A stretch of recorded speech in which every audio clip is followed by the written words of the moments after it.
The Radio Memories Network is brought to you in part by Liberated Syndication, podcast publishing made easy, libsyn.com. That's libsyn.com.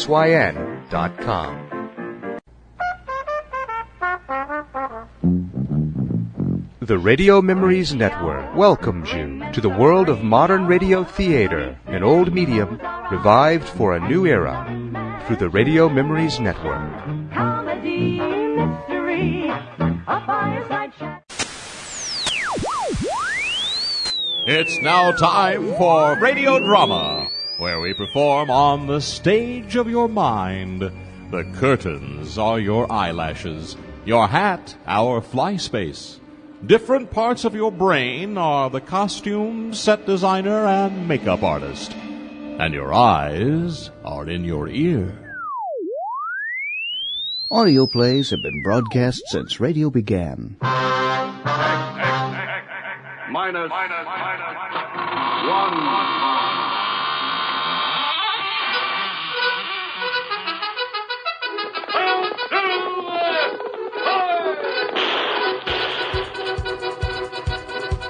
Join us as we continue the tradition on the Texas Radio Theater.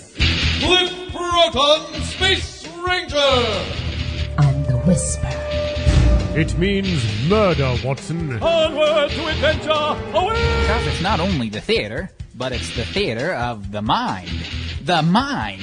And that's what I'm writing Jump, for. Rob. Renegade! Ready for impact in 3, 2, 1. Tying on the rope now.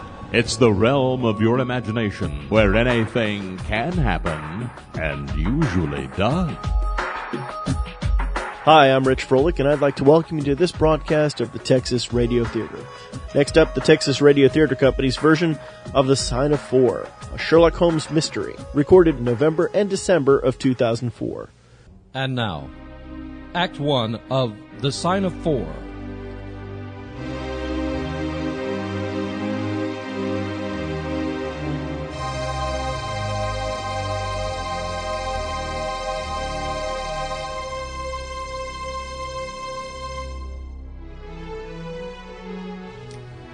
I had shared lodgings with Sherlock Holmes for many months now, and had become used to most of his habits, save one. This afternoon, seemingly oblivious to my presence, Holmes opened his morocco case, extracted his needle, and began to inject himself. 3 times a day for many months I had witnessed this performance, and from day to day I had become more irritable at the sight, and I felt that I could hold out no longer. Which is it today, morphine or cocaine? It is the latter. A 7% solution. Would you care to try it? No, indeed. My constitution has not got over the Afghan campaign yet. I cannot afford to throw any extra strain upon it. Perhaps you are right, Watson. I suppose that its influence is physically a bad one. I find it, however, to be so transcendently stimulating and clarifying to the mind that its secondary action is a matter of small moment. But consider, count the cost. Why would you, for a mere passing pleasure, risk the loss of those great powers with which you have been endowed? Give me problems. Give me the most abstruse cryptogram or the most intricate analysis, and I am in my own proper atmosphere. My mind rebels at stagnation. I can dispense it with artificial stimulants, but I abhor the dull routine of existence. I crave for mental exaltation. That is why I have chosen my own particular profession, or rather created it, for I am the only one in the world. The only unofficial detective? The only unofficial consulting detective. I am the last and highest court of appeal. The work itself, the pleasure of finding a field for my peculiar powers, is my highest reward. But you yourself had some experience of my methods, with the Jefferson Hope case. Oh, yes, indeed. I was never so struck by anything in my life. I even embodied it in a small brochure with the somewhat fantastic title of A Study in Scarlet. Honestly, I cannot congratulate you upon it. Detection is, or ought to be, an exact science, and should be treated in the same cold and unemotional manner. You have attempted to tinge it with romanticism. But the romance was there. I could not tamper with the facts. Some facts should be suppressed. Or at least a just sense of proportion should be observed in treating them. My publisher... Is that to whom you dispatched a telegram from the Wigmore Street Post Office? No, but he... How did you know I had been there? It is simplicity itself. You have a little reddish mould adhering to your instep. Just opposite the Wigmore Street office, they have taken up the pavement and thrown up some earth. The earth is of this peculiar reddish tint, which is found, as far as I know, nowhere else in the neighbourhood. And the telegram? Of course. I knew you had not written a letter since I sat opposite you all morning. I see stamps in your desk. What could you go into the post office for then, but to send a wire? Well, in this case, it certainly is so. Oh, well, the thing, however, is, as you say, of the simplest. A young lady for you, sir. She handed me this. Miss Mary Morstan, according to her card. Ask her to step in, Mrs. Hudson. Mr. Holmes will see you. Miss Morstan, I am Sherlock Holmes, and this is my colleague, Dr. Watson. Pray, sit down. Now, what brings you here? I have come to you, Mr. Holmes, at the request of my employer, Mrs. Cecil Forrester. Yes, I was of some small service to her once. She did not think it was so small a matter, but at least you cannot say the same of mine. I can hardly imagine anything more strange, more utterly inexplicable than the situation in which I find myself. State your case. Briefly, the facts are these. My father was an officer in an Indian regiment who sent me home when I was quite a child. In the year 1878, my father obtained 12 months' leave and came home. I was to meet him in London. On reaching his hotel, the Langham, I was informed that Captain Morstan had gone out the night before and had not returned. I waited all day without news of him. That night I communicated with the police, and next morning we advertised in all the papers. Our inquiries led to no result. The date? Write this down, Watson. He disappeared upon the 3rd of December, 1878, nearly 10 years ago. His luggage? Reclaimed at the hotel. There was nothing in it to suggest a clue. Some clothes, some books, and a considerable number of curiosities from the Andaman Islands. He had been one of the officers in charge of the convict guard there. Had he any friends in town? Only one that we know of, Major Sholto, of his own regiment, retired some time before. We communicated with him, of course, but he did not even know that his brother officer was in England. A singular case. I have not yet described to you the most singular part. About 6 years ago, to be exact, upon the 4th of May, 1882, an advertisement appeared in the Times, asking for the address of Miss Mary Morstan. You answered this advertisement? Yes, on the advice of Mrs. Forrester. I published my address in the advertisement column. The same day there arrived through the post a small cardboard box addressed to me, which I found to contain a very large and lustrous pearl. Was there any explanation? Any word of writing? No. Since then, every year upon the same date, there has always appeared a box containing a similar pearl, without any clue as to the sender. They have been pronounced by an expert to be of a rare variety and of some considerable value. You can see for yourself that they are very handsome. My word. Very. There are, as you can see, 6 pearls. Your statement is most interesting. Has anything else occurred to you? Yes, and that is why I've come to you. This morning I received this letter, which you will perhaps read for yourself. Thank you. Postmark London Southwest. Date July 7th. Best quality paper. Particular man in his stationery. No address. Dear Watson. Be at the 3rd pillar from the left outside the Lyceum Theatre tonight at 7 o'clock. If you are distrustful, bring 2 friends. You are a wronged woman and shall have justice. Do not bring police.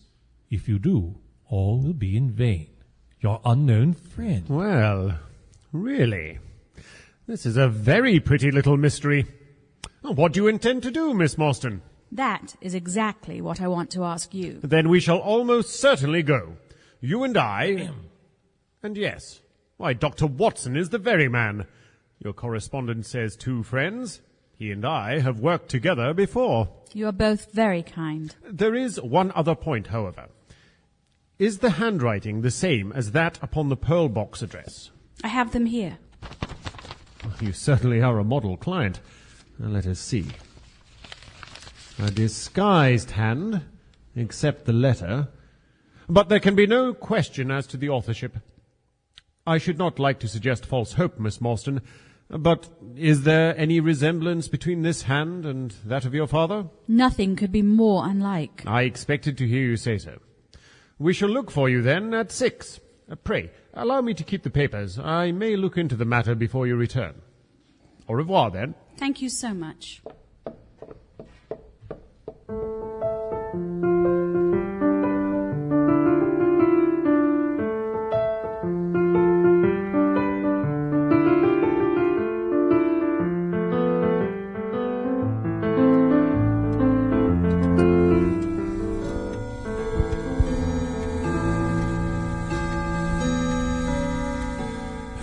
It's nearly time for us to meet our lady client.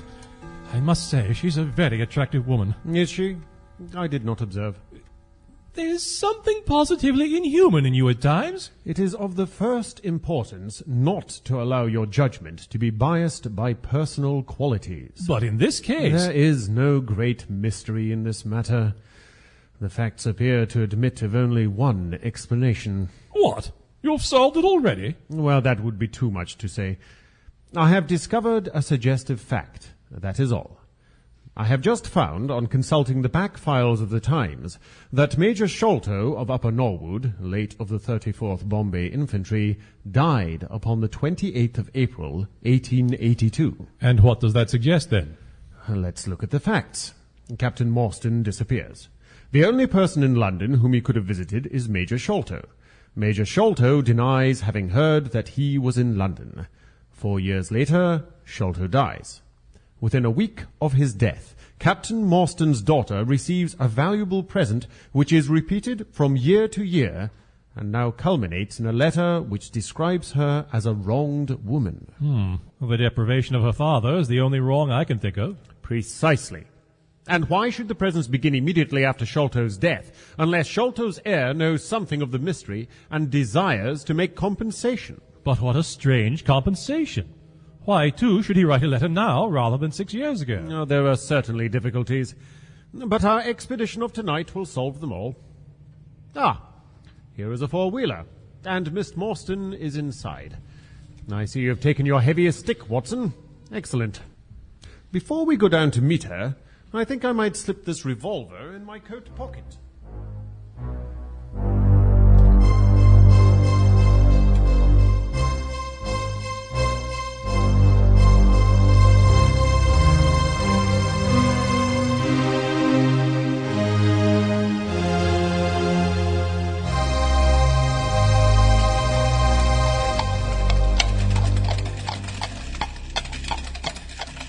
Major Sholto was a particular friend of Papa's. They were in command of the troops at the Andaman Islands, so they were thrown a great deal together. By the way, a curious paper was found in Papa's desk. I brought it with me. It is a paper of native Indian manufacture. The diagram upon it appears to be a plan of part of a large building with numerous halls, corridors, and passages. At one point is a small cross done in red ink, and above it is the inscription in faded pencil writing. In the upper left-hand corner, what is that? It's a rather curious hieroglyphic, like 4 crosses in a line with their arms touching. Beside it is written, "The Sign of the Four. Jonathan Small, Muhammad Singh, Abdullah Khan, Dost Akbar." No, I confess that I do not see how this bears upon the matter. Preserve it carefully, Miss Morstan, for it may prove to be of use to us. I begin to suspect that this matter may turn out to be much deeper and more subtle than I first supposed. Whoa! Ah, the Lyceum. There, if I am not mistaken, is our rendezvous point. We are precisely on time. Are you the parties who come with Morstan? I am Miss Morstan, and these 2 gentlemen are my friends. You'll excuse me, miss, but I was to ask to give me your word that neither of your companions is a police officer. I give you my word on that. If you would please step into the coach, miss. Your servant, Miss Morstan. I am your humble servant. Your servant, gentlemen, pray, step into my coach.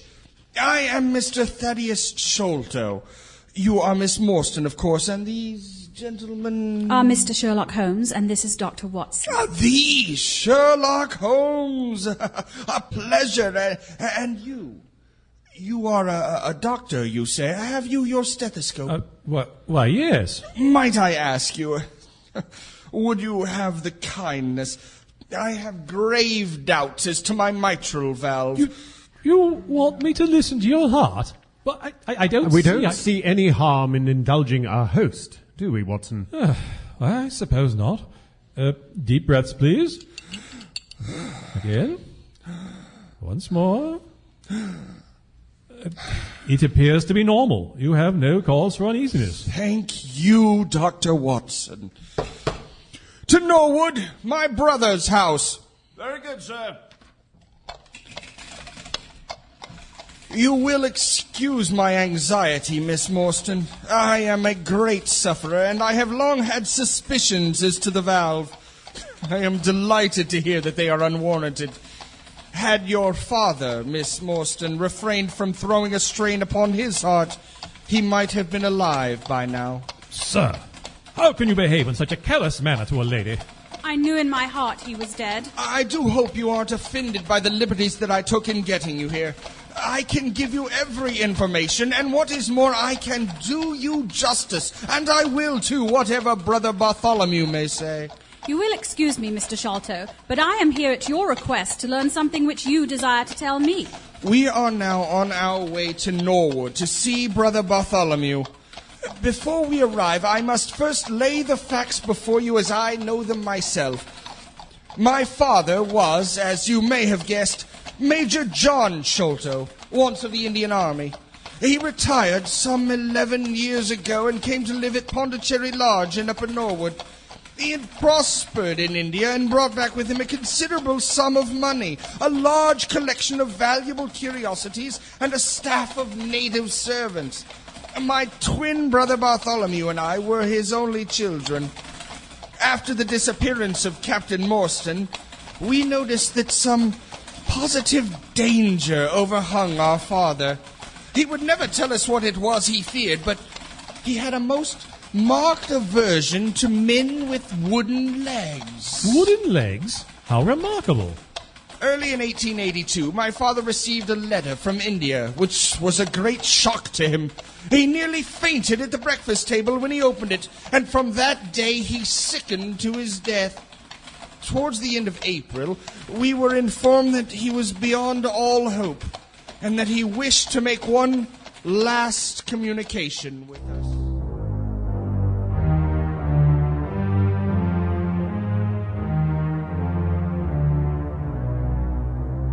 The only thing which weighs upon my heart at this moment is the treatment of poor Morstan's orphan. My cursed greed has been my besetting sin through my life, and has caused me to withhold half of the treasure that should have been hers. See that chaplet tipped with pearls beside the wine bottle? Yes, Father. You, my sons, will give her a fair share of the Agra treasure, but send her nothing, not even the chaplet, until I am gone. As you wish. Come closer. I will tell you how Morstan died. He had suffered for years from a weak heart, but he concealed it from everyone. I alone knew it. When in India, he and I, through a remarkable chain of circumstances, came into possession of a considerable treasure. I brought it over to England, and on the night of Morstan's arrival, he came straight over here to claim his share.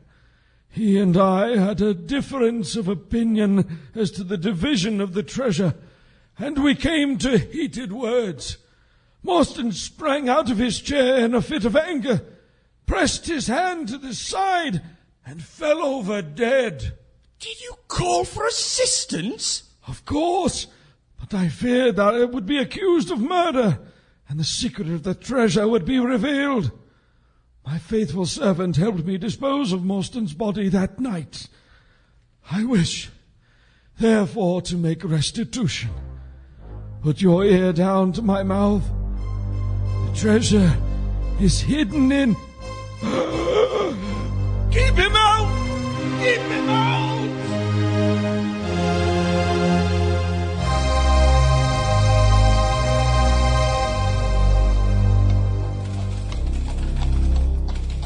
What was it that frightened him? At the window, we saw a face looking in at us out of the darkness. It was a bearded, hairy face with wild, cruel eyes and an expression of concentrated malevolence. Dear me, I would have rushed at the scoundrel. We did, but when we opened the window, he was gone. When we returned to my father, his head had dropped and his pulse had ceased to beat. The next morning we found the window open. His cupboards and boxes had been rifled, and upon his chest was fixed a torn piece of paper with the words, "The Sign of the Four," scrawled across it. The Sign of the Four! Are you feeling all right, Miss Morstan? Oh, yes. Pray, continue with your story. That is, if Miss Morstan is quite ready. Oh, please, go on. My brother and I were, as you may imagine, much excited as to the treasure which my father had spoken of. For weeks and months we dug and delved in every part of the garden without discovering its whereabouts. It was only yesterday I learned that the treasure had been discovered. I instantly communicated with Miss Morstan, and it only remains for us to drive out to Norwood and demand our share. We are expected, if not welcome, visitors. You have done well, sir. From first to last. Where was the treasure hidden? Bartholomew had come to the conclusion that it was somewhere indoors. Eventually, he found a garret which had been sealed up and was known to no one. He raised a lantern through the hole, and there it lies. He computes the value of the jewels at no less than 500,000 sterling. By Jove. I know. That's wonderful news. You should want for nothing. Oh. We are here. This, Miss Morstan, is Pondicherry Lodge.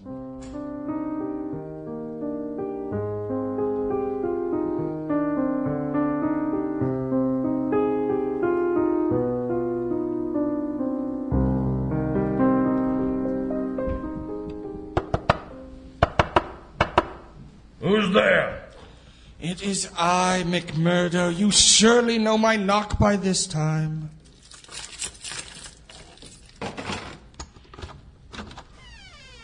That you, Mr. Thaddeus? Well, who are the others? I had no orders about them from the master. No? You surprise me. I told my brother last night that I should bring some friends. He hasn't been out of his rooms today, Mr. Thaddeus, and I have no orders. I can let you in, but your friends must just stop where they are. If I guarantee them, McMurdo, that is good enough for you. There is a young lady, too. She cannot wait on a public road at this hour. Very sorry, Mr. Thaddeus, but I don't know none of your friends. Oh, I don't think you can have forgotten me, McMurdo. Don't you remember that amateur who fought 3 rounds with you at Allison's rooms on the night of your benefit 4 years back? Not Mr. Sherlock Holmes! God's truth, how could I have mistook you? You see, Watson, if all else fails me, I still have one of the scientific professions open to me. Our friend won't keep us out in the cold now, I'm sure. Oh, in you come, sir, in you come. You and your friends. Very sorry, Mr. Thaddeus, but my orders was very strict. Had to be certain before I let 'em in. I cannot understand it. I distinctly told Bartholomew that we should be here, and yet I saw no light at his window. It is Mrs. Bernstone, the housekeeper. She is the only woman in the house. Quickly, then. It came near the stairs. Mrs. Bernstone, what is the matter? Oh, Mr. Thaddeus, sir. I'm so glad you've come. Is there something amiss with Bartholomew? Oh, yes. Master has locked himself in and will not answer me. After an hour, I feared that something was wrong, so I went up and peeped through the keyhole. Oh, you must go up, Mr. Thaddeus. You must go up and look for yourself. I'll stay here with Mrs. Bernstone. Oh, bless you. After you, Mr. Sholto.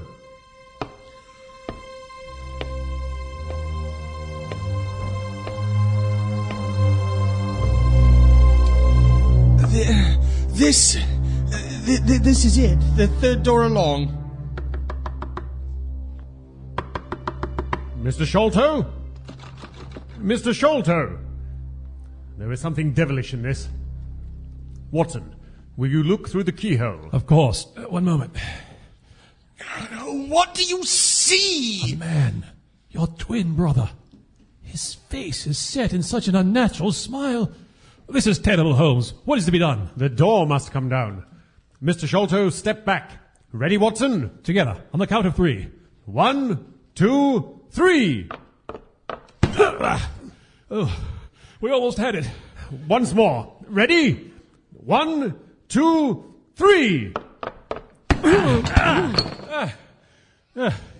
It looks like a chemical laboratory. Look up there. The ceiling has been torn away. There's a set of steps underneath and a rope. You'd better take a look at Mr. Sholto. Not only his face, but his hands and arms are twisted and turned in a most unnatural fashion. Clearly he has been dead many hours, for he is quite stiff and cold. What is that next to his hand? There's a torn note sheet. The sign of the 4. For goodness sake, what does it all mean? It means murder, Watson. It means murder.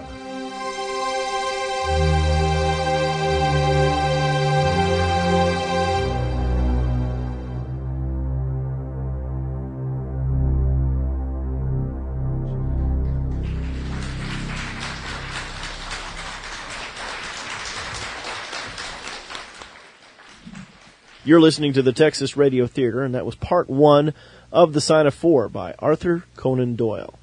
It was recorded by the Texas Radio Theater Company in November and December of 2004. We'll start part 2 right after this. It is an original fragrance that scintillates the senses. A musk so powerful only a real man can wear it. It's gasoline. A new high-octane fragrance from Texaco. Hi, I'm Rob Gas Scent Soap with the latest Texaco product, gasoline. Not only is it a combustible fuel product, but now it's a new smell that really gets the ladies' attention. Hey, baby. Are you alone? Actually, I'm waiting for a friend. I see. But, say, what is that aftershave you're wearing? Oh, it's gasoline. The new high-octane fragrance from Texaco. Why, it certainly is manly. Yes, thank you. Yes. Mind if I smoke? Wait, I wouldn't like that match if I were...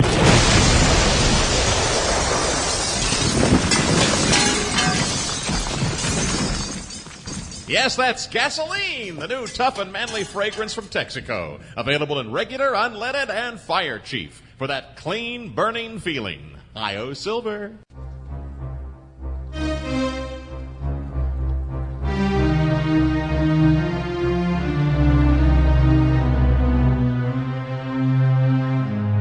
What is that next to his hand? There's a torn note sheet. The sign of the 4. For goodness sake, what does it all mean? It means murder. As I expected. Look here, just above the ear. It looks like a long, dark thorn. It is a thorn. You may pick it out, but be careful, for I am certain it is poisoned. The treasure is gone! I was the last person who saw him! What time was that? It was 10 o'clock, and now he is dead, and I shall be suspected of having a hand in it! You have no reason to fear, Mr. Sholto. Take my advice and drive down to the station to report the matter to the police. Offer to assist them in every way. We shall wait here until your return. If you think that is the best course of action. I do, Mr. Sholto. Oh, very well, then. Now, Watson, we have half an hour to ourselves. Let us make good use of it. My case is almost complete, but we must not err on the side of overconfidence. Simple as the case seems now, there may be something deeper underlying it. Simple? Elementary, Watson. Now, to work. In the first place, how did these folk come, and how did they go? The door has not been opened since last night. Check the window. The window is fastened from the inner side. The framework is solid. No hinges on the side. Let us open it. No water pipe near. Roof quite out of reach. Yet a man has mounted by the window. How do you know? It rained a little last night. Here is a footprint in the mould upon the sill. And here is a circular muddy mark. And here again on the floor. And here again by the table, along with a boot print. That round disc is not a footmark. It is something much more valuable to us. It is the impression of a wooden stump. The mark of the timber toe. It is the wooden-legged man. Quite so. But there has been someone else. A very able and efficient ally. Could you scale that wall, Doctor? We are a good 60 feet from the ground, and I see no foothold. It is absolutely impossible. Without aid, it is so. But suppose you had a friend up here who lowered you this good stout rope, which I see in the corner, securing one end of it to this great hook in the wall. I think an active man might swarm up, wooden leg and all. You would depart, of course, in the same fashion, and your ally would draw up the rope, untie the hook, shut the window, fasten it up on the inside, and get leave in the way that he originally came. That seems quite possible. A minor point is that our wooden-legged friend was not a professional sailor. And how can the you... rope, Watson. My lens discloses more than one blood mark, especially towards the end of the rope, from which I gather he slipped down with such velocity that it literally took off his hands. Well, this is all very well, but the thing becomes more unintelligible than ever. How about this mysterious ally? Yes, the ally. He lifts this case from the regions of the commonplace. I fancy that this ally breaks fresh ground in the annals of crime in this country. Well, how did he come into the room, then? The door is locked and the window is inaccessible. Or was it through the chimney? We know that he did not come through the door, the window, or the chimney, for the grate there is too small. He came through the hole in the roof. Very good, Watson. If you will hold the lamp, we shall now extend our researches to the secret room above, the room in which the treasure was found. Hand me the lamp, then you follow. Yeah. Quite ingenious, wouldn't you say? Oh, quite thick with dust as well. Over here, Watson. See this? The trapdoor. Yes. I can press it back, and here is the roof itself. Now, this is the way by which number 1 entered. What's this? Look at these footmarks. About half the size of a man's, yet perfectly formed. Holmes, a child has done this horrid thing. I, too, was staggered for the moment, but the thing is quite natural. There is nothing more to be learned here. Let us go down. What is your theory, then, as to those footmarks? My dear Watson, try a little analysis yourself. You know my methods. Apply them. I cannot conceive anything which will cover the facts. It will be clear enough to you soon. I think there is nothing else of importance here, but I will look. What's this? Ha! We are certainly in luck. Number 1 has had the misfortune to tread in the creosote. You can see the outline of the edge of his small foot here. What then?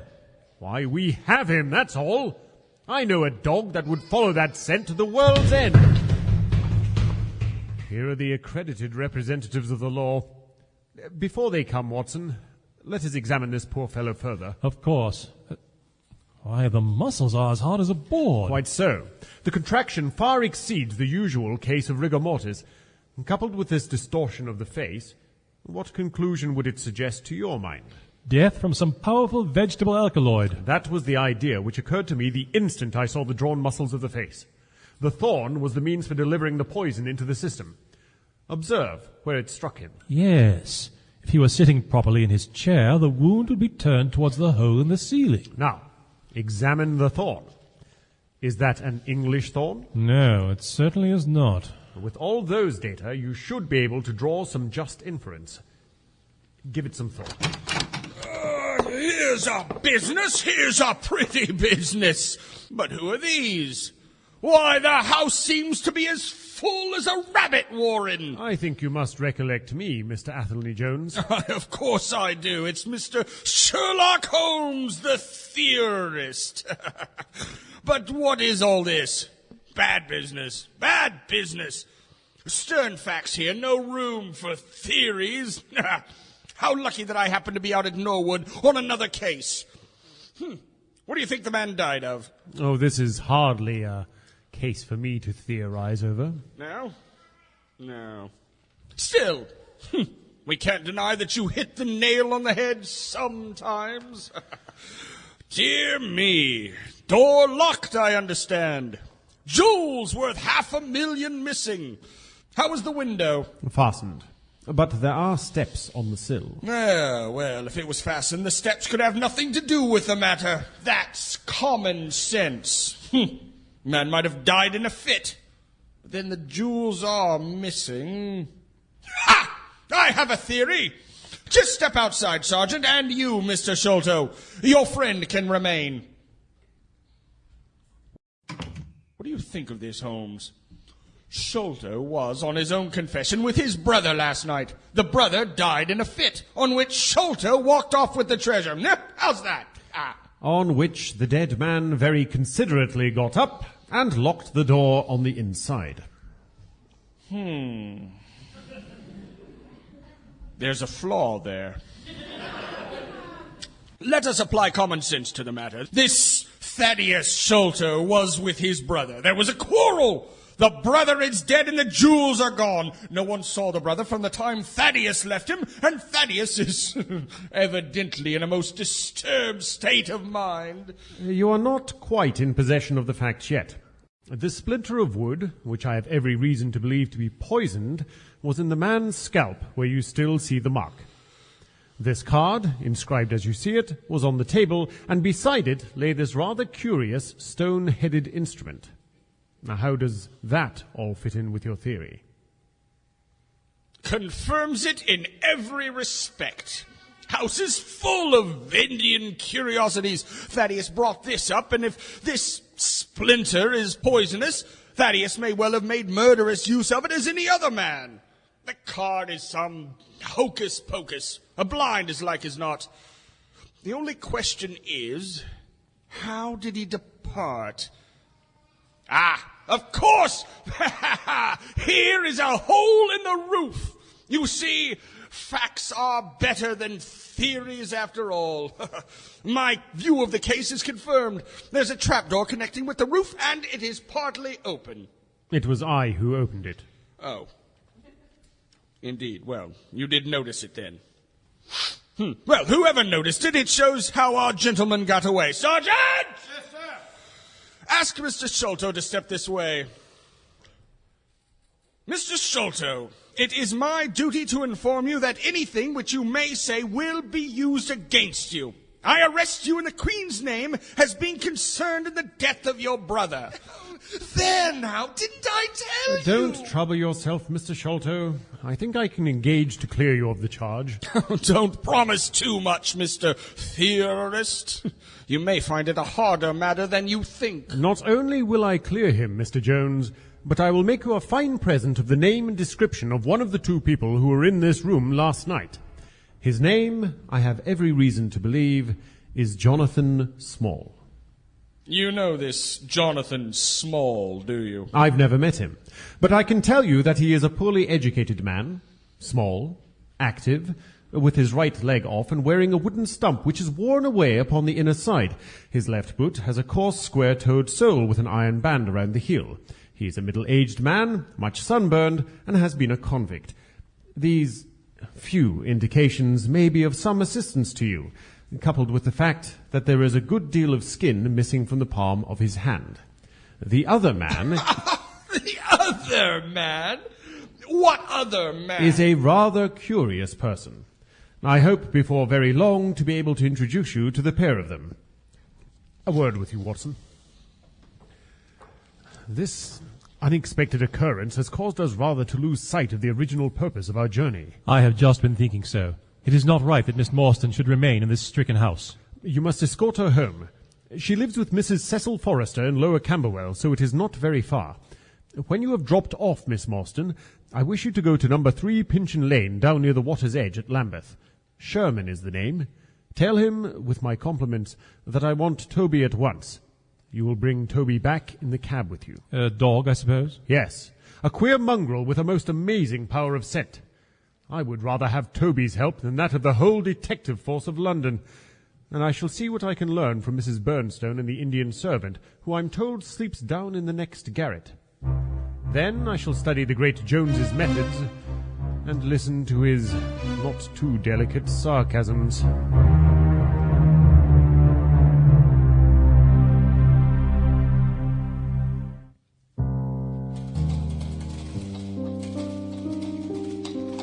The police had brought a cab with them, and in this I escorted Miss Morstan back to her home. She had been the picture of strength for Mrs. Bernstone, but now that she had time to ponder the events of the evening, she began to cry. My sympathies and love went out to her. Yet there were two thoughts which sealed the words of affection upon my lips. She was weak, shaken both in mind and nerve.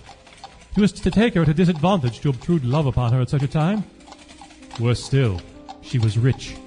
If Holmes's researches were successful, she would be an heiress. Was it fair?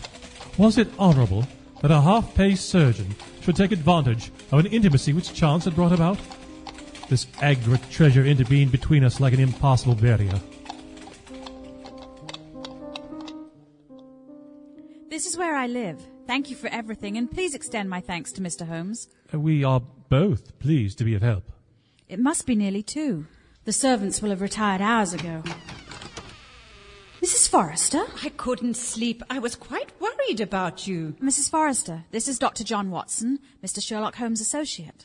Do come in, Dr. Watson. You must tell me all about your adventures this evening. Well, thank you, but I have an important errand to complete for Mr. Holmes. I promise I will call and report any progress which you might make. Then we mustn't keep you. Thank you so much for accompanying Mary home. Yes, thank you. It was my pleasure. Now, Mary, take your wrap off and sit by the fire. You must tell me all about your evening.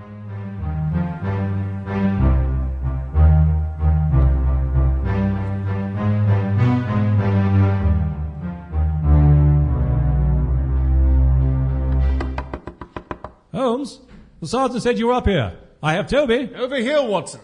Ah, good. Hello, Toby. There's a good dog, then. Athelney Jones has gone. We have had an immense display of energy since you left. What has he done? He has arrested not only friend Thaddeus, but the gatekeeper, the housekeeper, and the Indian servant. We have the place to ourselves, save for a sergeant upstairs and the one you met at the door. Leave Toby here and come up. Holmes, you've taken your shoes off. I'm going to do a little climbing, Watson. Let's first dip my handkerchief in a bit of this creosote. There. And please take my shoes and stockings with you. Now, do you observe anything noteworthy about these footmarks in the dust? They belong to a child or small woman. Apart from their size, is there nothing else? No. Then look here. This is a print of the right foot in the dust. Now, I make one with my naked foot beside it. What is the chief difference? Your toes are all cramped together. The other print has each toe distinctly divided. Quite so. That is the point. Bear that in mind. Now, run downstairs, loose the dog, and watch for me.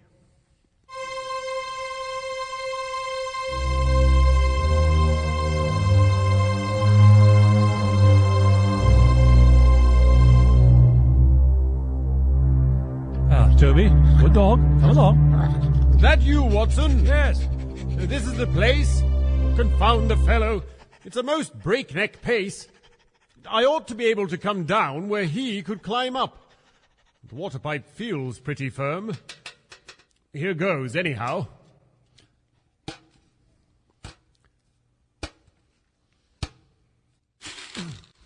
It was easy to follow him. Hand me my boots, will you, Watson? Thank you. Tiles were loosened the whole way along, and in his hurry he dropped this. A small pouch woven out of coloured grasses. There seem to be another half-dozen spikes inside, like that which struck Bartholomew Shelto. They are hellish things. Look out that you don't prick yourself. I'm delighted to have them, for the chances are they are all that he has. Are you game for a 6-mile trudge, Watson? Certainly. Excellent. Well, here you are, doggy. Good old Toby. Smell it? Toby, you smell the handkerchief? There's a good dog. Let's go! Look at him run. Yes, let's go as quickly as we can while he can keep the scent.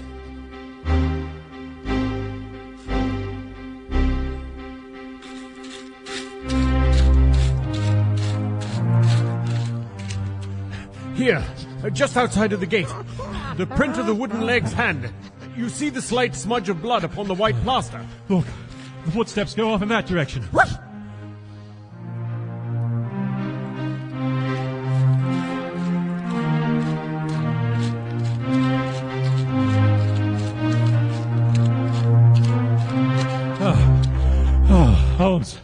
Holmes, I must catch my breath. Come, Toby, heel!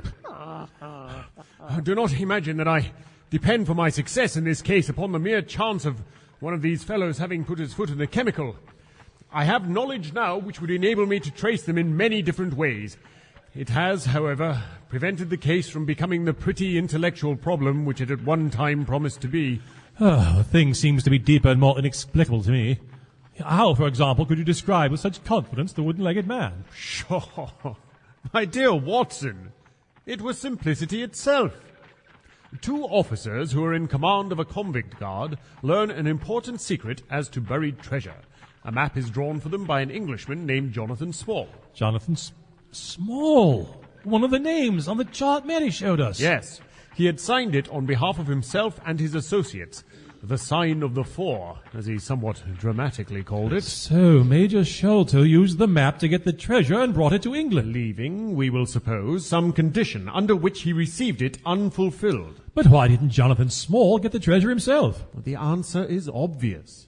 He did not get the treasure because he and his associates were themselves convicts and could not get away. But this is mere speculation. It is more than that. It is the only hypothesis which covers the facts. Major Sholto remains at peace for some years, happy in the possession of his treasure. But the letter from India, the one that caused him great fright. Perhaps it was to say that the men whom he had wronged had been set free. Or escaped. Now that is much more likely, for he would have known what their term of imprisonment was. What does he do then? He hires guards to defend himself against a wooden-legged man, our Jonathan Small. Naturally. Once Small was in England, he kept a watch on the premises and possibly established communications with someone inside of the house. The butler Lal Rao, of whom Bernstone gives far from good character. Do you follow? Yes, I do. Small could not find out, however, where the treasure was hid, for no one ever knew save the Major. Suddenly, Small learns that the Major is on his deathbed. In a frenzy, lest the secret of the treasure die with him, he runs the gauntlet of the guards, makes his way out to the dying man's window, and is only deterred from entering by the presence of his two sons. After which he enters the room that night and searches the private papers in hope of discovering some memorandum of the treasure. And finding nothing, he leaves a memento of his visit in the short inscription upon the card. Do you follow this? Very clearly. I suppose after the Major's death, Small continued to watch his sons try to find the treasure. For 6 years, yes. Then comes the discovery of the garret, and he is instantly informed of it. We again trace the presence of some confederate in the household. But even though he knew where the treasure was, Jonathan's wooden leg prevented him from reaching the lofty room of Bartholomew Sholto. So he takes with him a rather curious associate, who gets over this difficulty but dips his naked foot into the creosote, whence come Toby and a 6-mile limp for a half-pay officer with a damaged tendo Achilles. Then it was the associate and not Jonathan who committed the crime. Quite so. And rather to Jonathan's disgust, to judge by the way he stamped about when he got into the room. He bore no grudge against Bartholomew Sholto. Jonathan Small then left his record, lowered the treasure box to the ground, and followed it himself. That was the train of events as far as I can decipher them. I can easily see how you knew of his wooden leg and his name. I agree that he must be a similar age to the Major. His height can be determined from his stride. But how can you guess that he has a beard and that, for goodness sake, his skin is sunburned? It must be after serving his time in such an oven as the Andamans. And we know he was bearded from Thaddeus Sholto's description of the man at the window. I don't know anything else. What about the associate? Well, there is no great mystery in that. But you will know about it soon enough. Come on, Toby!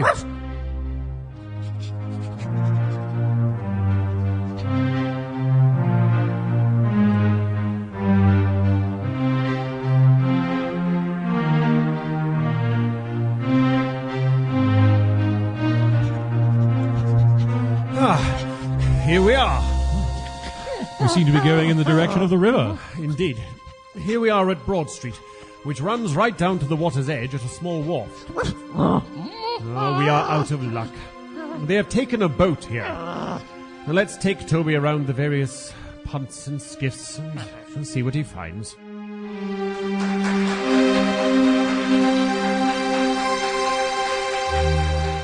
You're tuned to the Texas Radio Theater. Up next, the conclusion of Sherlock Holmes and the Sign of Four. That comes to you right after this. Guy Pastrami here for Craftmatic Foods. Let's visit the kitchen of Betty Olive Loaf, a typical person, like many of us, who enjoys a good sandwich.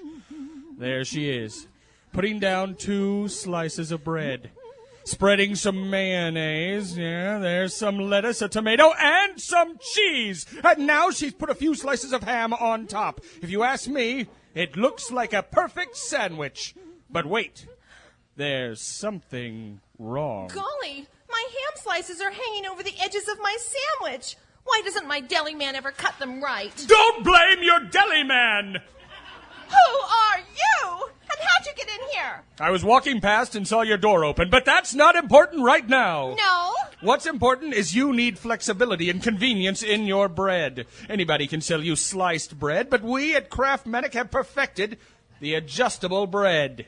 Adjustable bread? Sure! Just load up a roll of Craftmatic adjustable bread into our handy dispenser.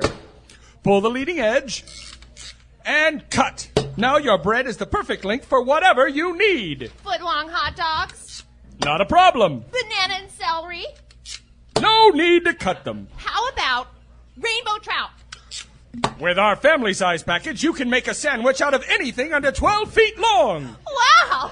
It's the next best thing since... Yes, Betty, it sure is. Ask for Craftmatic adjustable bread at your grocery store today. We will return to Part 3 of Sherlock Holmes and the Sign of Four.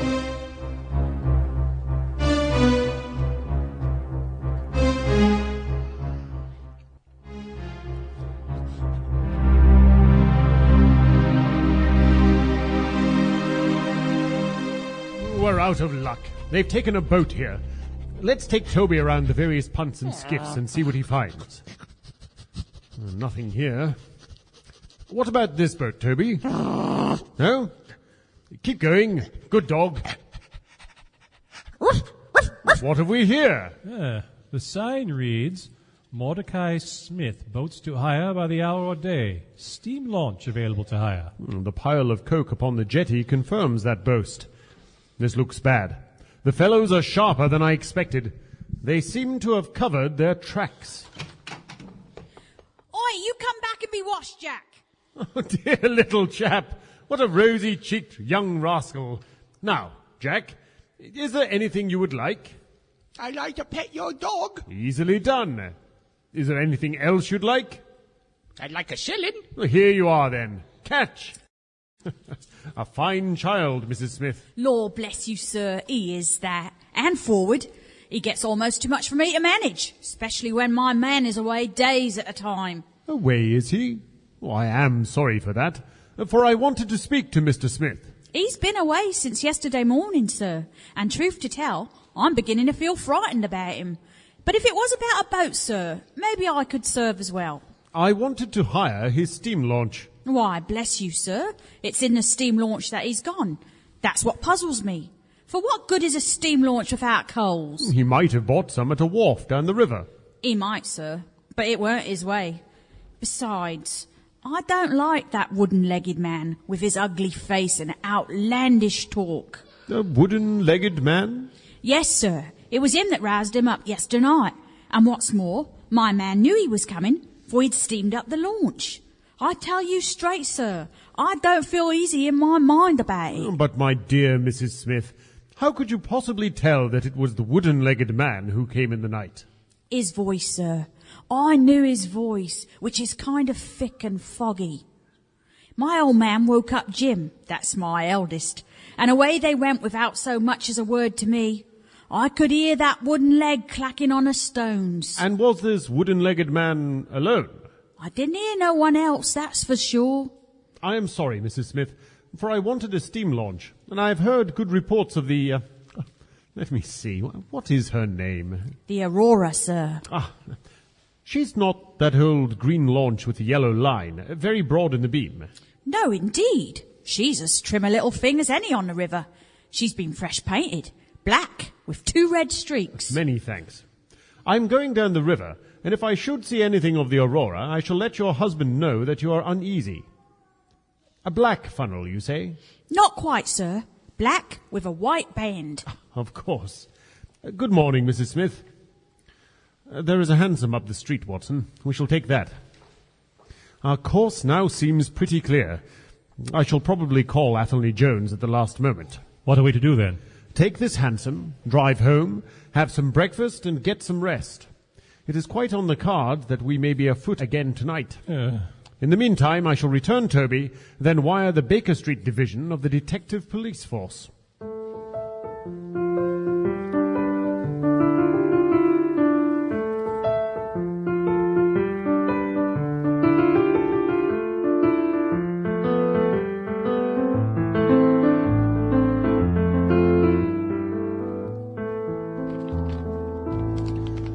Good morning, Watson. Here it is. The energetic Jones and the ubiquitous reporter have fixed it up between them. Mysterious business at Upper Norwood. About 12 o'clock last night, Mr. Bartholomew Sholto of Pondicherry Lodge, Upper Norwood, was found dead in his room under circumstances which point to foul play. The discovery was first made by Mr. Sherlock Holmes and Dr. Watson, who had called at the house with Mr. Thaddeus Sholto, brother of the deceased. At least they spelled our names correctly. Mr. Athelney Jones, the well-known member of the Detective Police Force, was at the scene within half an hour of the first alarm.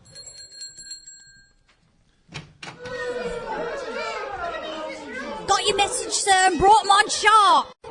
In future, they can report to you, Wiggins, and you to me. Of course, Mr. Holmes. I cannot have the house invaded in this way. Sorry, sir. I thought I was doing right. You said it was urgent. I did. It is just as well that you should all hear the instructions. I want to find the whereabouts of a steam launch called the Aurora. Owner Mordecai Smith. The Aurora? Is she black with 2 red streaks? Yes, and she has a black funnel with a white band. She is down the river somewhere. Let me know the moment you have news. Is that all clear? Yes, Governor. The old scale of pay. And a guinea to the boy who finds the boat. Now here is a day in advance. Now off you go.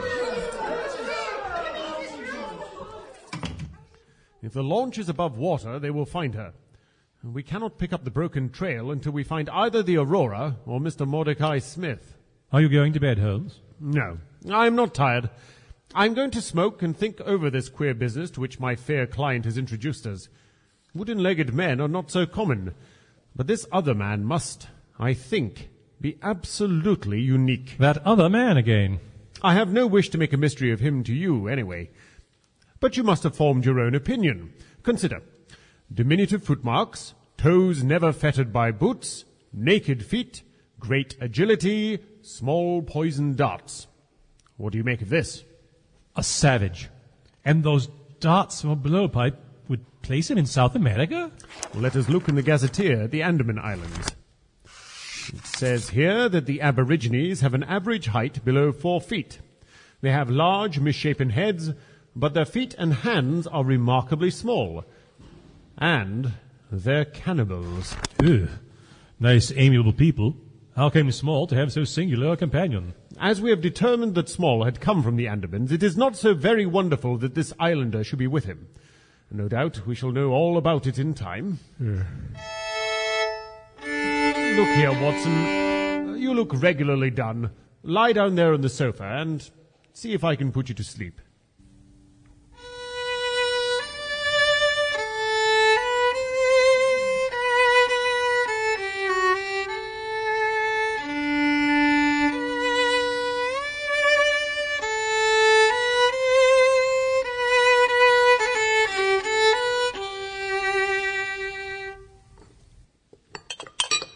Sleep well, Watson? I heard you marching about in the night. I could not sleep. The infernal problem is consuming me. I know the men, the launch, everything, and yet I can get no news. The whole river has been searched on either side to no avail.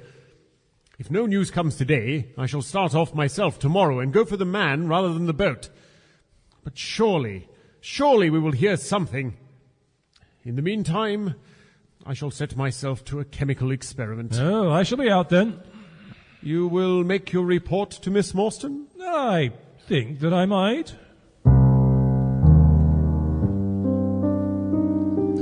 I did indeed speak with Mary Morstan and Mrs. Forrester to update them on the progress, or rather lack thereof, of the investigation. It was Miss Morstan's fondest hope that we could clear Mr. Thaddeus Sholto.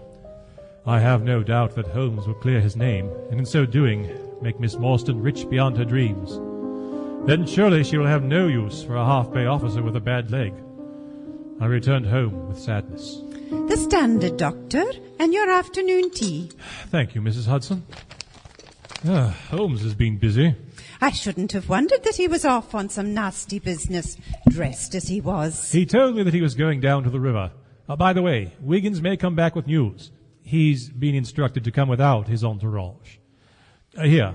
The paper says that upon the discovery of a fresh clue, the police have released both Mr. Thaddeus Sholto and Mrs. Bernstone, the housekeeper. I wonder what that clue may be. There's an advertisement in the agony column concerning the whereabouts of Mr. Mordecai Smith. I sense Holmes's hand in that. Pardon me, sir. Inspector Jones? Oh, thank you, Mrs. Hudson. Good day, sir. Mr. Sherlock Holmes is out, I understand. Yes, and I cannot be sure when he will be back. Perhaps you would care to wait. Take that chair and try one of these cigars. Thank you. Don't mind if I do. On second thought, I'll save it for later. Well, you look hot, sir. A whiskey and soda? Well, I'm on duty, you know. Of course. So make it half a glass. You know my theory about this Norwood case. I remember that you expressed one. Well, I have been obligated to reconsider it. A tad more whiskey, if you please. Oh, yes. Bit more. Thank you. As I was saying, Mr. Sholto was able to provide an alibi which could not be shaken. This is a very dark case, and my professional credit is at stake. I should be very glad of a little assistance. We all need help sometimes. Your friend, Mr. Sherlock Holmes, is a wonderful man, sir. He is a man who is not to be beat. I think I will have a cigar after all, may I? But what about the... By all means. I must admit, Holmes is irregular in his methods and a little quick, perhaps, at jumping at theories, but on the whole, I think he would have made a most promising officer, and I don't care who knows it. I had a wire from him this morning. Take a look. Go to Baker Street at once. If I have not returned, wait for me. I am close on the track of the Sholto gang. You can come with us tonight if you want to be in at the finish. Oh, this sounds well. He has evidently picked up the scent again.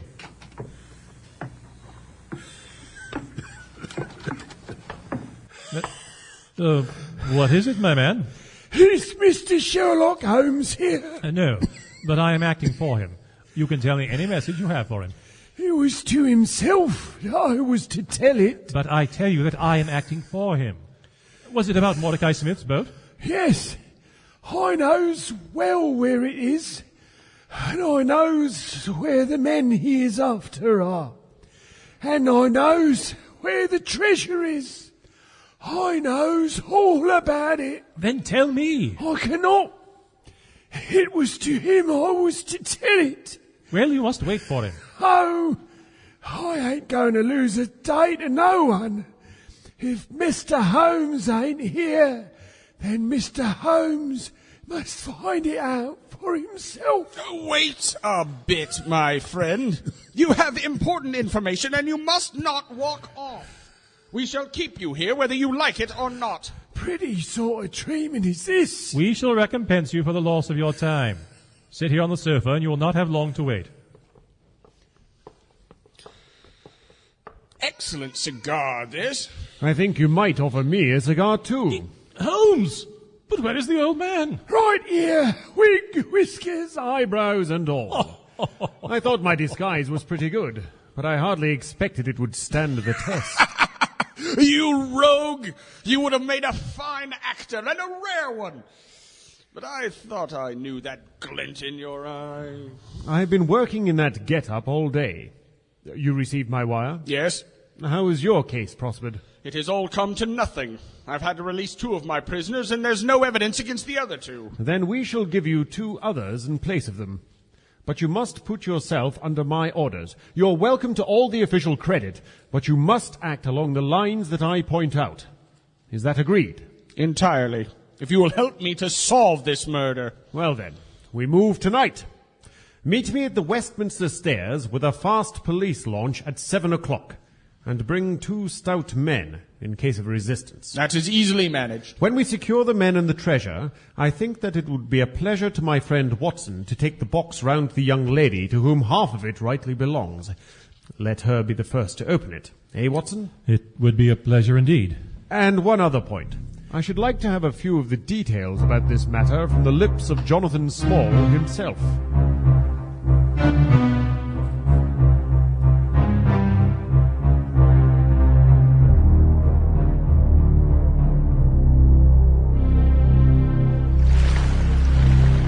Did you remember your pistol? Certainly. And here is the boat. Right on time. Where to? To the tower. Yeah. We ought to be able to catch anything on the river in this. There are not too many launches to beat us, that's for sure. We shall have to catch the Aurora, and she has a name for being a clipper. I will tell you how the land lies, Watson.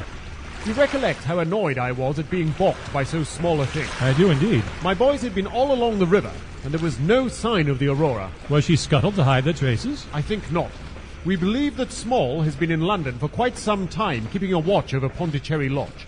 He could hardly leave at a moment's notice due to his companion. Not without attracting attention to himself. Mrs. Smith told us that it was past 3 o'clock when they got on the boat. It would still be quite bright. Therefore, they did not go very far. The night of the murder, Small paid Smith to hold his tongue, reserved his launch for their final escape, and hurried to their lodgings with the treasure box. Then what are they waiting for? The right moment, when they suspect no one is watching. Under cover of darkness, they plan to make their way to some ship at Gravesend or the Downs, where no doubt they had already arranged for passage to America or the colonies. But the launch? They could not have taken that to the lodgings. Quite so. I reasoned that the launch must be no great way off. I put myself in Small's place and asked what he would have done. I could only think of one way of doing it. I might hand the launch over to some boat builder or repairer with directions to make some trifling change in her. Of course. The Aurora would be removed to this shed or yard and be effectively concealed. At the same time, you could have her at a few hours' notice. That seems simple enough. It is just these very simple things which are extremely liable to be overlooked. I eventually located the repairer, and then got one of the boys and stationed him as a sentry over the launch. He's to stand at the water's edge and wave his handkerchief to us when they start.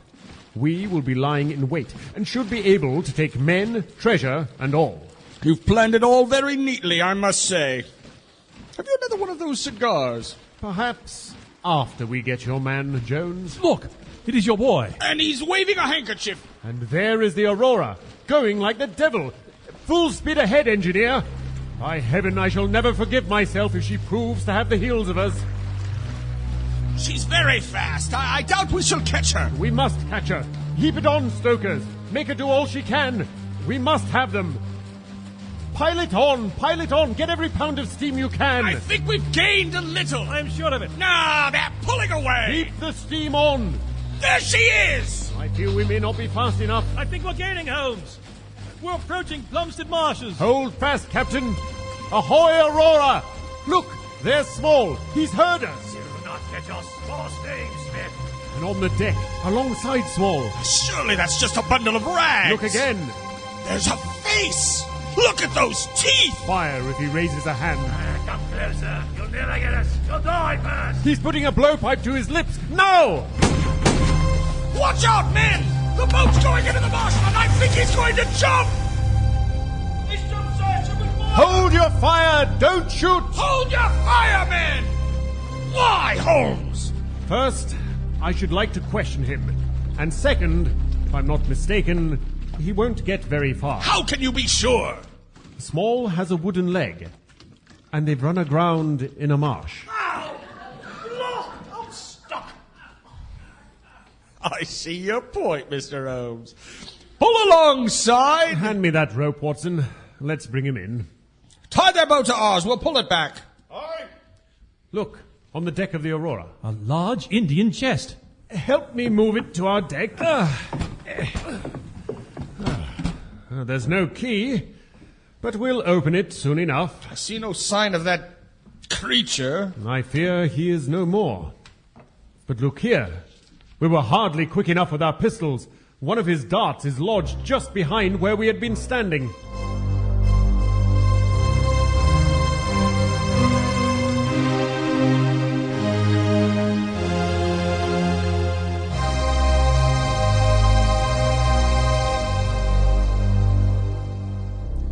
Well, Jonathan Small, I am sorry that it has come to this. And so am I, sir.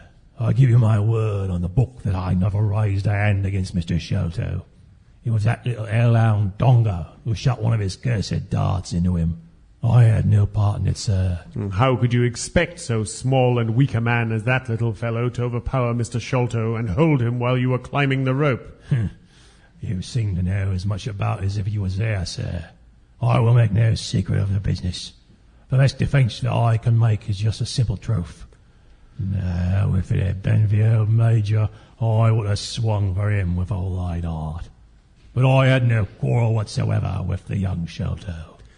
You are under the charge of Mr. Athelney Jones of Scotland Yard. And I must caution you that anything you say will be held in evidence. Nay, you've been very fair with me, and I'll be straight with you. While serving an India, I was fool enough to go swimming in the Ganges. Then it was a crocodile that took off your leg. Nipped it off as cleanly as a surgeon.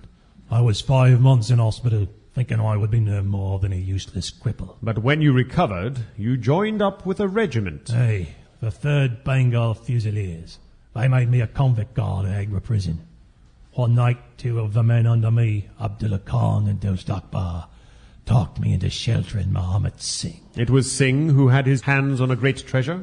He was transporting it for a Raja.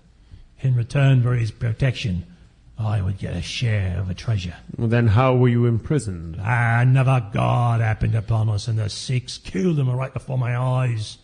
We managed to hide the treasure before we was arrested for murder. I ended up at the Andaman Islands. It was there that I befriended Tonga. The small native with the poisoned darts? Aye. Marston and Sholto were guards, and they liked to play cards. Eventually they owed a pretty packet. I pulled the Major and the Captain aside one night and told them of the treasure. Since they had their liberty, they might be able to arrange to retrieve it. In return, I offered them a 5th share. I gave them the map that the 4 of us had made. But they made off with the entire treasure for themselves. So they did. Eventually, Tonga helped me escape from the island. I made my way to London.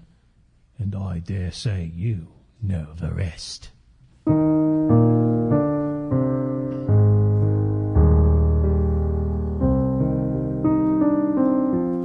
I delivered the box to Mary Morstan's house. She and Mrs. Forrester met me at the door. I briefly told her the story of our chase down the river, as they both stared at the Indian chest on the floor. When I spoke of the dart which had so narrowly missed us, I feared that she would faint.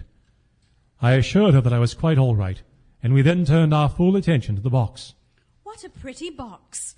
This is Indian work, I suppose? Yes, it is Benares metalwork. And it's so heavy. The box alone must be of some value. Where's the key? Small threw it into the Thames. I must borrow Mrs. Forrester's poker. Why, it's empty. The treasure is lost. Thank God. Why do you say that? Because you are within my reach again. Because I love you. That is why I say thank God. And I say thank God too.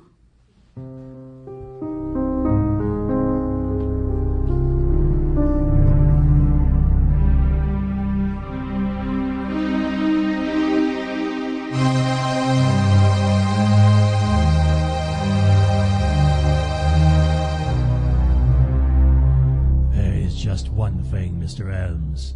they will find the box empty. When we knew we were being followed, we tossed the Earl of the treasure in the river.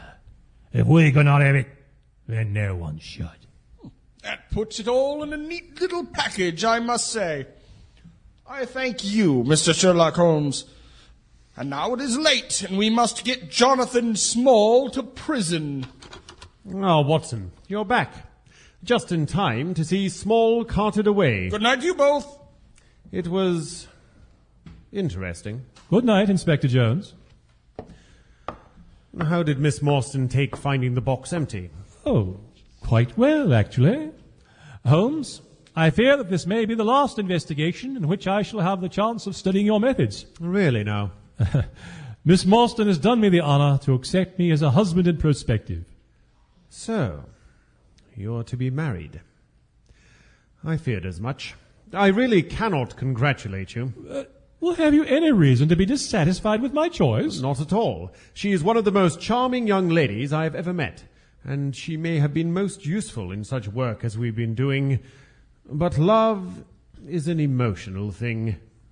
I should never marry myself, lest I bias my judgment. I trust that my judgment may survive the ordeal. Yes. By the way, Lal Rao was a Confederate in Sholto's house. Small confessed all while you were out. So now Jones actually has the undivided honour of having caught one fish in his great haul. The division seems rather unfair. You have done all the work in this business. I get a wife out of it. Jones gets the credit. What remains for you? For me, there still remains a solution of 7%.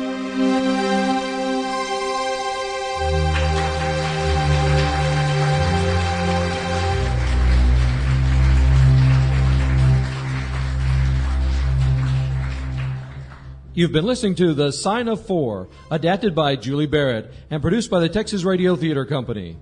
Our executive producer is Shannon Froelich. Our production manager is Ken Rainey. Original music was composed by Lucien Desar. Live sound effects were created by Hina Patiar and Angie Payne. This production was engineered and under the direction of Richard Froelich.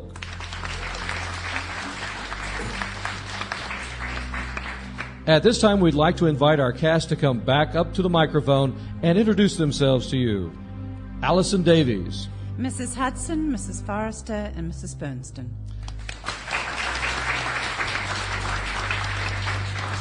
David Grant. Sherlock Holmes. Eric Knapp. Sholto, Toby, and Jones.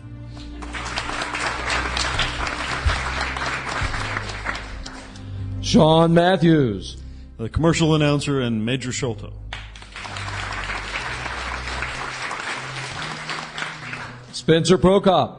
Dr. Watson. And Jonathan Small.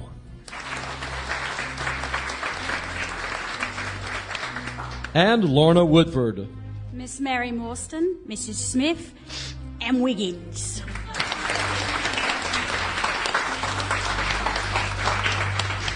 Special thanks go to our all-volunteer cast and crew, and especially to you for helping us keep this valuable form of entertainment alive.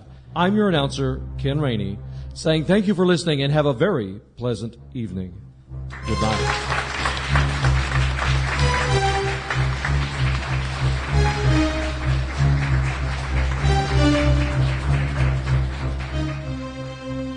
The Texas Radio Theater Company, in cooperation with the Arlington Museum of Art, performs modern audio plays in the Dallas and Fort Worth area.